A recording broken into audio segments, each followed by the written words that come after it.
UP में फिर गरजा पीला पंजा। नमस्कार, न्यूज फॉर नेशन देख रहे हैं आप और मैं हूं अदिति आपके साथ। देखिए, उत्तर प्रदेश के संबल में देर रात प्रशासन का बुलडोजर एक्शन एक बार फिर से चर्चा का विषय बन गया, जहां पर कब्रिस्तान पे कथित तौर पर अवैध तरीके से बनाए हुए मुस्तफा कादरी मस्जिद को ध्वस्त करने के लिए पूरी तरीके से रात भर कार्रवाई चली। भारी पुलिस बल और प्रशासनिक अधिकारियों की मौजूदगी में मस्जिद को गिराकर मलबा भी हटाया गया। हालांकि इस कार्रवाई के बीच कुछ स्थानीय लोगों ने यह आरोप लगाया है कि बुलडोजर की जद में उनके मकान भी आ गए हैं, जिससे नया विवाद खड़ा हो गया है। तो देखिए क्या है ये पूरा मामला, अभी हम आपको दिखाते हैं अपनी स्पेशल रिपोर्ट में। यूपी में फिर गरजा पीला पंजा। बुलडोजर ने मिट्टी में मिलाई अवैध मस्जिद।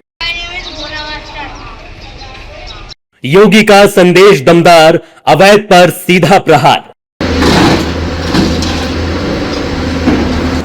गरजता बुलडोजर और मलबे का ढेर।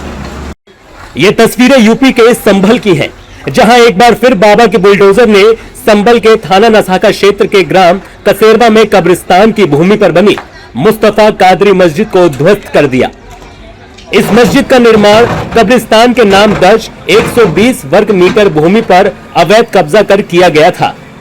कार्रवाई को अंजाम देने के लिए तीन बुलडोजर, एक हाइड्रा और एक पोपलेन मशीन लगाई गई। पूरी रात ध्वस्तीकरण चलता रहा और सुबह होते मस्जिद का बचा हुआ हिस्सा भी गिरा दिया गया। ध्वस्तीकरण के दौरान मौके पर भारी पुलिस बल और प्रशासनिक अधिकारी मौजूद रहे। मस्जिद को पूरी तरह गिराने के साथ साथ मलबा हटाने का काम भी किया गया। चलिए अब आपको ग्राफिक्स के जरिए बताते हैं कि इस अवैध मस्जिद ने मलबे तक का सफर कैसे तय किया। बुलडोजर कार्रवाई की टाइमलाइन। 21 अप्रैल 2026 तहसीलदार न्यायालय ने मस्जिद कमेटी के खिलाफ बेदखली आदेश पारित किया। 6 जून 2026 पहली बार बुलडोजर कार्रवाई शुरू हुई। 7 जून 2026 ध्वस्तीकरण की कार्रवाई का दूसरा चरण। 8 जून 2026 कार्रवाई जारी, बड़ा हिस्सा गिराया गया। 24 और 25 जून 2026 की रात अंतिम चरण की कार्रवाई और 25 जून की सुबह होते ही मस्जिद पूरी तरह ध्वस्त हो गई। प्रशासन का कहना है कि कोर्ट के आदेश के बाद ही ये कार्रवाई की गई। हालांकि ध्वस्तीकरण की कार्रवाई के दौरान मस्जिद के आसपास रहने वाले लोगों ने कहा कि आदेश केवल मस्जिद को हटाने का था, लेकिन इस कार्रवाई में उनके घरों को भी नुकसान पहुंचा है। क्या कहना चाहूँ, ये तो सब एक तरफा हो रहा है, सब बगैर पते के, बगैर सूचना के सब काम हो रहा है।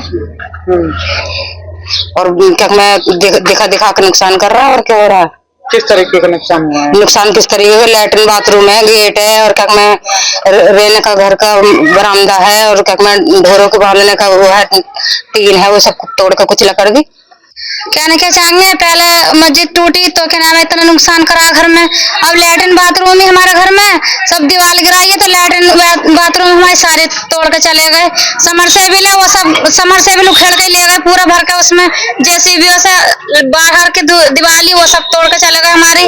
और हमने कही कि हमारा गेट वेट सब तोड़ दिया यहाँ का बाहर का, कि हमारा गेट वेट क्यों तोड़ा, हमारे कन्या वन्या को जगह छोड़ो यहाँ को। तो क्या रहा है, ये भी सरकारी जगह है, अगर ज्यादा करोगे तो सारा घर भी गिरा देंगे तुम्हारे। किसने बोला? वो अधिकारी बोल रहे हैं यहाँ के जितने खड़े हैं यहाँ पे, सब धौंस में बोल ले रहे, बोले सब सरकारी जगह में रह रहे हो, हमारे घरों को भी सरकारी जगह बता रहे हो कि तुम्हारा घर भी सरकारी जगह है। ये तोड़ना तो मस्जिद की ऑर्डर आया उन्होंने, घरों को आया कि घरों में इतना नुकसान करके चले गए, आसपास घरों में हमारा सब नुकसान है। संभल की ये कार्रवाई सिर्फ एक ध्वस्तीकरण नहीं, बल्कि योगी सरकार की उस नीति का हिस्सा है जहां प्रदेश में अवैध कब्जों और अतिक्रमण के खिलाफ लगातार बुलडोजर चलाया जा रहा है। संदेश साफ है, निर्माण मस्जिद का हो, मदरसे का या किसी भी तरह का ढांचा, अगर प्रशासन की नजर में अवैध है तो उसका मिट्टी में मिलना तय है।